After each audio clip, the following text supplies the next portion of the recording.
resources. Mana kamano to ber machielo masamoro mana kimedo. Okay. Kwang'yo chikewa mag Kenya mag higa mar 2010 miyo teko ahinya apisi mar Auditor General. Kendo kwang'iyo sirkende mosekalo, piny wacho mosekalo, kwang'iyo sirkand Kibaki, sirkand Uhuru Kenyatta, to gi sirkal mon go sani endi iyudo ni allocation mang'eny madhi e Auditor General Office osebedo mang'eny e sirkal ni king'iyo budget.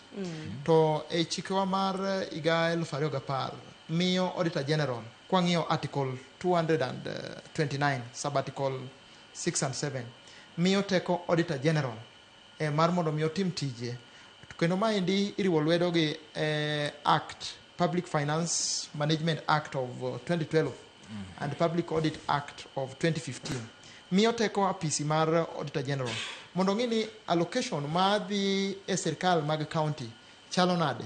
Allocation madhi e ministries, keche e sirkal maduong' wan gi ministries, wan gi state departments, kendo wan gi agencies.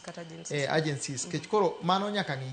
To iyudo ka pending bills mang'eny mosetim, iyudo ni sirkal mar Kibaki gi Uhuru ne ntiere ga jok michulo ma supply air timiyo gi billions, to gibiro gigero godo estates, gigero godo malls mag-gi.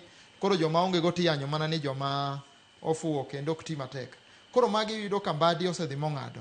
Koro iyudo ka ma ng'ado weche mag pesa di mang'eny. Koro kwatego apisi mar ka medo mana gima wacho, kwatego apisi mar Auditor General, biro ng'ado weche mowacho ni pesa ma oa oko itiyo kodo gine. To kata Amerika biro ng'iyo ni to pesa ni otiyo nade. Dong gin gi agencies mag kaendi CIA. Biro ng'iyo ni to pesa ni tiyo nade. Ma koko tiyo maber to ging'ado.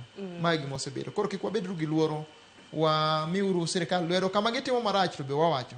Kama gitimo maber to bende ber kwa wacho. Mana kamano to dongruok maka luto unene